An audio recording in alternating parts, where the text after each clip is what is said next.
नमस्कार, TV 27 news देख रहे हैं आप और मैं हूं आपके साथ नीरज द्विवेदी। उमरिया जिला मुख्यालय से महज 5 किलोमीटर दूर पिपरिया गांव के लोग इन दिनों SECL की हैवी ब्लास्टिंग से त्रस्त हैं। ग्रामीणों का आरोप है कि खदान में हो रही लगातार ब्लास्टिंग से उनके घरों में दरारें पड़ रही हैं। दिन रात कंपन महसूस हो रहा है और लोगों का जीना मुश्किल हो गया है। सबसे बड़ा सवाल यह है कि यदि सब कुछ नियमों के मुताबिक हो रहा है तो आखिर गाँव के लोग दहशत में क्यों हैं? और अगर नियमों की अनदेखी हो रही है तो प्रशासन आखिर किस बात का इंतजार कर रहा है? शिकायतें लगातार हो रही हैं लेकिन जांच दिखाई नहीं दे रही है, न कार्रवाई। क्या आम लोगों की सुरक्षा अब सिस्टम की प्राथमिकता नहीं रही? यही सवाल अब उठने लगा है। उमरिया जिला मुख्यालय से करीब 5 किलोमीटर दूर स्थित पिपरिया गांव के ग्रामीणों का कहना है कि SECL की खदानों में होने वाली भारी ब्लास्टिंग ने उनका सामान्य जीवन पूरी तरह प्रभावित कर दिया है। उनका आरोप है कि तेज धमाकों से पूरा गांव कांप उठता है। कंपन इतनी तीव्र होती है कि दिन के साथ साथ रात में भी लोगों की नींद टूट जाती है।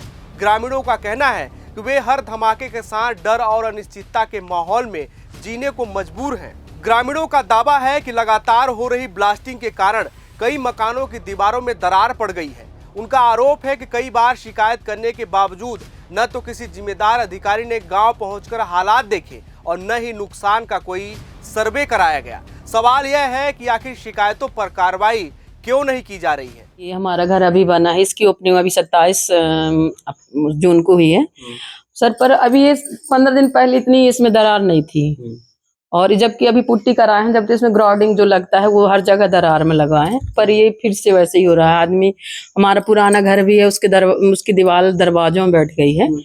और ये सिर्फ दगानी, जब दगानी होती है हम लोग के घर माने बर्तन आवाज देने लगते हैं, हिल जाते हैं।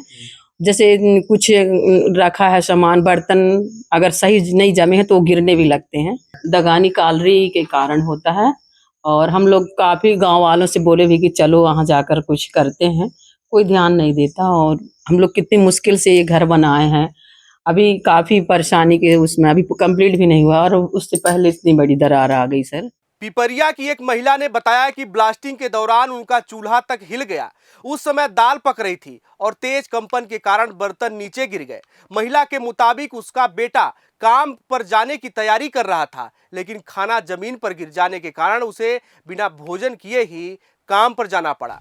ग्रामीणों का कहना है कि जब हालात इतने गंभीर हैं तब भी प्रशासन की चुप्पी लोगों की चिंता और गुस्सा दोनों बढ़ा रही है। ये दिक्कत थी कि हमारे कुकर का दाना गिर जाता, हम खाना नहीं खा पाई, सोई थे तो दर्द को हल जाती खटिया बिस्तर, हम गिरे कर मोमो समा जात है खटिया से, दगानी से।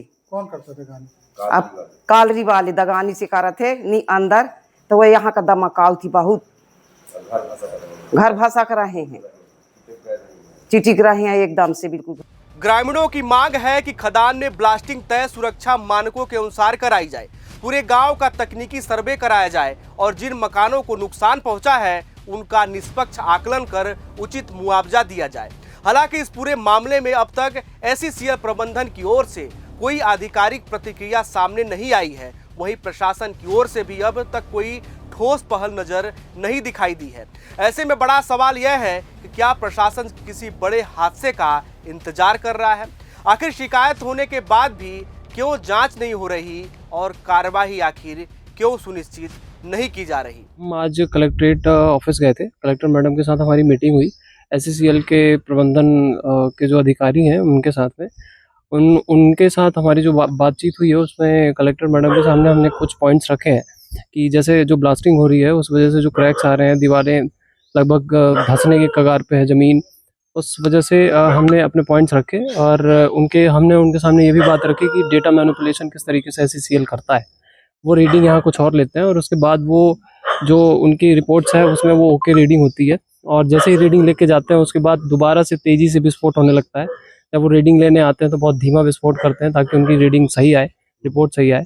उसके जस्ट बाद फिर उसके बाद वो आधे घंटे पौने घंटे बाद उनकी 24 घंटे, हर 1-2 घंटे, आधे घंटे, 20 मिनट, 25 मिनट के बीच में हमको कोई टाइमिंग नहीं दी गई कब ब्लास्टिंग होती है, कब क्या होता है। हमें इसके विषय में किसी भी तरीके से कोई नॉलेज, हमें उनकी तरफ से कोई इन्फॉर्मेशन दी नहीं गई। पिपरिया के ग्रामीणों के आरोपों की पुष्टि निष्पक्ष जांच के बाद ही हो सकेगी, लेकिन अगर लगातार शिकायतों के बावजूद प्रशासन मौके पर नहीं पहुंचता, सर्वे नहीं कराता और प्रभावित लोगों की बात नहीं सुनता, तो यह प्रशासनिक संवेदनहीनता पर गंभीर सवाल खड़े करता है। सवाल सिर्फ मकानों में आई दरारों का नहीं है, बल्कि लोगों के भरोसे में पड़ रही दरारों का भी है। अब देखना होगा कि प्रशासन और एसईसीएल प्रबंधन इस मामले में जवाबदेही तय करते हैं या फिर ग्रामीणों की आवाज हमेशा की तरह अनसुनी हो जाएगी। आखिर लोगों की सुरक्षा ज्यादा जरूरी है या सिस्टम की खामोशी?